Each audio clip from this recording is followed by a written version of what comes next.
Hi hello ನಮಸ್ತೆ ಸ್ನೇಹಿತರೆ, ನಿಮ್ಮ ಪಿ ಕೆ ಸೀರಿಯಲ್ ಅಪ್ಡೇಟ್ಗೆ ಸ್ವಾಗತ ಸುಸ್ವಾಗತ. ಸ್ನೇಹಿತರೆ, ಭಾಗ್ಯಲಕ್ಷ್ಮಿ ಧಾರಾವಾಹಿಯಲ್ಲಿ ಇಂದಿನ ಸಂಚಿಕೆಯಲ್ಲಿ ಏನೆಲ್ಲ ನಡೆದಿದೆ ಎಂಬುದನ್ನು ತಿಳಿಯೋಕೆ ಮುನ್ನ ಇನ್ನೂ ಕೂಡ ನಮ್ಮ ಚಾನಲ್ಗೆ ನೀವು ಸಬ್ಸ್ಕ್ರೈಬ್ ಆಗಿಲ್ಲ ಅಂದರೆ ದಯವಿಟ್ಟು ನಮ್ಮ ಚಾನಲ್ ಸಬ್ಸ್ಕ್ರೈಬ್ ಮಾಡಿ ಹಾಗೂ ಈ ವಿಡಿಯೋನ ಕೊನೆ ತನಕ ನೋಡಿ ಸ್ನೇಹಿತರೆ, ಭಾಗ್ಯಲಕ್ಷ್ಮಿ ಧಾರಾವಾಹಿಯಲ್ಲಿ ಈಗ ಎಲ್ಲ ರೀತಿಯ ವಿಚಾರಗಳು ಕೂಡ ಭಾಗ್ಯನಿಗೆ ತಿಳಿದಿದೆ. ಅದರ ಜೊತೆಗೆ ಈಗಾಗಲೇ ಭಾಗ್ಯನಿಗೆ ಎಲ್ಲ ವಿಚಾರಗಳು ಕೂಡ ಗೊತ್ತಾಗಿ ತುಂಬ ಮನನೊಂದಿಕೊಂಡಿದ್ದಾಳೆ. ಅದಕ್ಕೆ ಒಂದನ್ನು ಪ್ಲ್ಯಾನನ್ನು ಸೃಷ್ಟಿ ಮಾಡಿ ಶಾಪಿಂಗ್ಗೆ ಹೋಗುವ ರೀತಿ ಎಲ್ಲ ರೀತಿಯ ಬಟ್ಟೆಗಳನ್ನು ಅರೇಂಜ್ ಮಾಡಿ ತನ್ನ ಮದುವೆಯ ದಿನದಂದೇ ಎಲ್ಲ ರೀತಿಯ ಸತ್ಯಗಳು ಎಲ್ಲರಿಗೂ ಕೂಡ ಗೊತ್ತಾಗಬೇಕು. ಇಷ್ಟು ದಿನದಿಂದ ನನಗೆ ನಂಬಿಕೆಯಾದಂತಹ ದ್ರೋಹ ಮಾಡಿದಂತಹ ಎಲ್ಲ ರೀತಿಯ ವಿಚಾರಗಳು ಕೂಡ ಎಲ್ಲ ಮನೆಯವರ ಮುಂದೆ ನಾನು ತಿಳಿಯಪಡಿಸುತ್ತೇನೆ ಎಂದುಕೊಂಡು ಮನದಲ್ಲೇ ಈ ವ್ಯವಸ್ಥೆಗಳನ್ನು ಎಲ್ಲ ರೀತಿಯ ವ್ಯವಸ್ಥೆಗಳನ್ನು ಅಚ್ಚುಕಟ್ಟಾಗಿ ಮಾಡಿ ಮನೆಯವರಿಗೂ ಕೂಡ ಒಂದು ಸ್ವಲ್ಪ ಆತಂಕವನ್ನು ತರಿಸಿದ್ದುಂಟು ಭಾಗ್ಯ. ಇದೇ ವಿಚಾರದಲ್ಲಿ ಇಷ್ಟೆಲ್ಲ ಸಮಸ್ಯೆಗಳು ಯಾರಿಂದಾಯಿತು ಎಂಬುದನ್ನು ತಿಳಿದು ಅವರನ್ನೇ ಅಂದರೆ ಶ್ರೇಷ್ಠನನ್ನೇ ಆ ಫಂಕ್ಷನ್ಗೆ ಇನ್ವೈಟ್ ಮಾಡಿ ಅವರ ಮುಂದೆ ಎಲ್ಲ ರೀತಿಯ ಸತ್ಯಗಳನ್ನು ಮತ್ತು ಎಲ್ಲ ವಿಚಾರಗಳನ್ನು ತಿಳಿದಿದ್ದು ನಿಮಗೆಲ್ಲರಿಗೂ ಗೊತ್ತೇ ಇದೆ ಸ್ನೇಹಿತರೆ. ಭಾಗ್ಯ ಫಂಕ್ಷನ್ನಲ್ಲಿ ಈಗಾಗಲೇ ನನಗೆ ತಾಲಿ ಕಟ್ಟಿ ಅಂತ ತಾಂಡವ್ಗೆ ಹೇಳ್ತಿದ್ದಾಳೆ. ಆದರೆ ತಾಂಡವ್ ಕೂಡ ಯಾವುದೇ ರೀತಿಯಲ್ಲೂ ನಾನು ಈ ತಾಲಿಯನ್ನು ನಾನು ಕಟ್ಟುವುದಿಲ್ಲ ಎಂದು ಒಪ್ಪಿಕೊಳ್ಳುತ್ತಿದ್ದಾನೆ. ಇದರ ಜೊತೆಗೆ ಎಲ್ಲರಿಗೂ ಕೂಡ ಒಂದು ಕ್ಷಣ ಶಾಕ್ ಆಗಿದೆ. ಏಕೆಂದರೆ ಭಾಗ್ಯ ಎಲ್ಲ ವಿಚಾರಗಳನ್ನು ತೆರೆದಿಡುತ್ತಾಳೆ. ಹೋಟೆಲಿಗೆ ಬಂದಂಥ ಸಂದರ್ಭದಲ್ಲಿ ಆ ಶ್ರೇಷ್ಠನಿಗೆ ತಾಲಿಯನ್ನು ಕಟ್ಟುವ ವಿಷಯದಲ್ಲಿ ಎಲ್ಲರಿಗೂ ಕೂಡ ನೀವು ಹೇಳಿ ಮತ್ತು ಆ ಹೋಟೆಲ್ನ ಸಿಬ್ಬಂದಿಯ ಜೊತೆ ಮಾತಾಡಿ ತಾಳಿ ತರಿಸಿದ್ದುಂಟು. ಈಗ ನನಗೆ ತಾಳಿ ಕಟ್ಟಲು ಹಿಂದೆ ಮುಂದೆ ನೋಡ್ತಿದ್ದೀರಾ ಅಂತ ಹೇಳ್ತಾರೆ. ಇದರಿಂದ ಕುಸುಮಗೆ ಮತ್ತು ಆ ಮನೆಯವರಿಗೆ ಎಲ್ಲರಿಗೂ ಕೂಡ ಶಾಕ್ ಆಗುತ್ತದೆ. ಏಕೆಂದರೆ ಈ ವಿಚಾರವನ್ನು ಮನೆಯವರೆಲ್ಲರೂ ಕೂಡ ಭಾಗ್ಯನಿಂದ ಮುಚ್ಚಿಟ್ಟಿದ್ದರು. ಏನಕ್ಕೆಂದರೆ ಅದಕ್ಕೂ ಕಾರಣ ಇದೆ ಸ್ನೇಹಿತರೆ.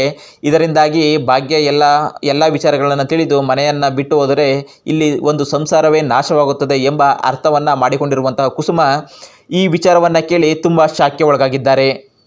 ಈ ವಿಚಾರವು ಎಲ್ಲವರು ತಿಳಿದ ಮೇಲೆ ಭಾಗ್ಯ ಎಲ್ಲವನ್ನ ಪ್ರಶ್ನೆ ಮಾಡುತ್ತಿದ್ದಾಳೆ. ಅಂದರೆ ಅವರ ಅತ್ತೆ ಮಾವ ಮತ್ತು ಅವರ ತಂಗಿ ಎಲ್ಲರನ್ನು ಕೇಳುತ್ತಿದ್ದಾಳೆ. ಎಲ್ಲ ವಿಚಾರವನ್ನು ನೀವು ಗೊತ್ತು ಮಾಡಿಕೊಂಡು ನೀವು ಯಾಕೆ ನನ್ನಿಂದ ಮುಚ್ಚಿಟ್ಟಿದ್ದೀರಿ, ಇದು ಎಷ್ಟೊಂದು ನಂಬಿಕೆ ದ್ರೋಹ ಅಂತ ನಿಮಗೆ ಗೊತ್ತಾ ಅತ್ತೆ ಮಾವ ಅಂತ ಅವರನ್ನು ಪ್ರಶ್ನೆ ಮಾಡ್ತಿದ್ದಾಳೆ.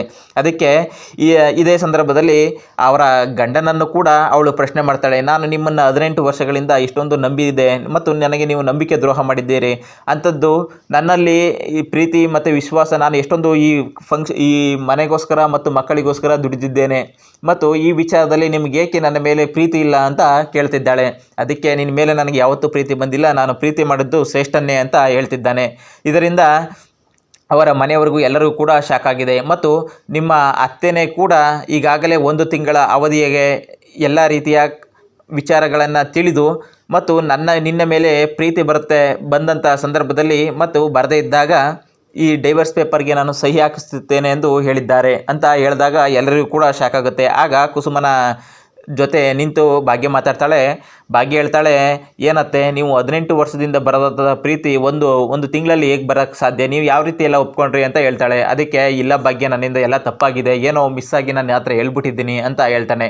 ಅದಕ್ಕೆ ಅವನು ಹೇಳ್ತಾನೆ, ನನಗೆ ನಿನ್ನ ಮೇಲೆ ಯಾವುದೇ ಕಾರಣಕ್ಕೂ ಯಾವುದೇ ರೀತಿಯ ಪ್ರೀತಿ ವಿಶ್ವಾಸಗಳು ಬರೋದಿಲ್ಲ, ನಾನು ಶ್ರೇಷ್ಠನನ್ನು ಪ್ರೀತಿ ಮಾಡ್ತೇನೆ ಮತ್ತು ಶ್ರೇಷ್ಠನನ್ನು ನಾನು ಮದುವೆ ಆಗಬೇಕು ಅಂತ ಅಂದ್ಕೊಂಡಿದ್ದೀನಿ ಅಂತ ಹೇಳ್ತಾರೆ. ಅದಕ್ಕೆ ಅಲ್ಲಿರುವಂತಹ ಭಾಗ್ಯನ ಅಮ್ಮ ಏನಂತಾರೆ, ಏನು ನೀವೆಲ್ಲ ಈ ಥರ ಎಲ್ಲ ಮಾತಾಡ್ತೀರಾ, ಶ್ರೇಷ್ಠ ಏನೇ ನಿನಗೆ ಯಾವತ್ತಿರುವೆ ನಿನ್ನ ಇಟ್ಕೊಂಡವಳು ಅನ್ನೋ ಒಂದು ಪದ ಬರ್ತದೆ ನಿನ್ನ ಜೊತೆಲೆ, ಮತ್ತು ಇವು ನನಗೆಲ್ಲ ಮೋಸ ಮಾಡಿದೆಯಾ ಅಂತ ನಾನು ಈಗಾಗಲೇ ಪೊಲೀಸ್ ಸ್ಟೇಷನ್ಗೆ ಕಂಪ್ಲೇಂಟ್ ಕೊಡ್ತೀನಿ ಅಂದಾಗ ಆ ತಾಂಡವ್ ಮತ್ತು ಶ್ರೇಷ್ಠ ಇಬ್ಬರು ಕೂಡ ಒಂದು ಕ್ಷಣ ಶಾಕ್ ಆಗ್ತಾರೆ. ಅಯ್ಯೋ ಏನಪ್ಪ ಇದು ಈ ಥರ ಎಲ್ಲ ಮಾತಾಡ್ತಿದ್ದಾರಲ್ಲ ಅಂತ. ಅದಕ್ಕೆ ಭಾಗ್ಯ ಉತ್ತರ ನೀಡ್ತಾಳೆ, ಅಮ್ಮ ಯಾವುದೇ ವಿಚಾರಗಳನ್ನು ನೀವು ಪೊಲೀಸ್ಗೆ ತಿಳಿಸುವ ಅಗತ್ಯವಿಲ್ಲ. ಏಕೆಂದರೆ ಒಬ್ಬ ವ್ಯಕ್ತಿಯ ಜೊತೆ ಬದುಕಬಹುದು ಮತ್ತು ಪ್ರೀತಿ ವಿಶ್ವಾಸಗಳನ್ನು ಕಳೆದುಕೊಂಡ ವ್ಯಕ್ತಿಯ ಜೊತೆ ಮತ್ತೆ ಬದುಕಲು ಸಾಧ್ಯವಿಲ್ಲ.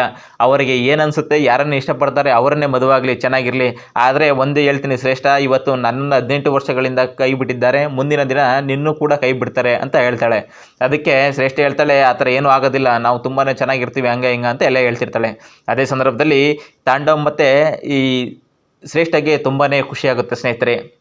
ಇದೇ ವಿಚಾರಗಳನ್ನ ಮುಂದಿಟ್ಟುಕೊಂಡು ನನ್ನ ಮಕ್ಕಳ ಭವಿಷ್ಯ ಮತ್ತು ನನ್ನ ಈ ಮನೆಯ ವಿಚಾರದಲ್ಲಿ ನಾನು ತುಂಬ ದೃಢ ನಿರ್ಧಾರವನ್ನು ಮಾಡಿದ್ದೇನೆ. ಮುಂದಿನ ದಿನಗಳಲ್ಲಿ ಇವರನ್ನು ಜವಾಬ್ದಾರಿಯ ರೀತಿಯಲ್ಲಿ ಬೆಳೆಸುತ್ತೇನೆ. ಅದರ ಅವಶ್ಯಕತೆ, ತಾಂಡವ ಅವರ ಅವಶ್ಯಕತೆ ನಮಗಿಲ್ಲ ಅಂತ ಹೇಳ್ತಾಳೆ.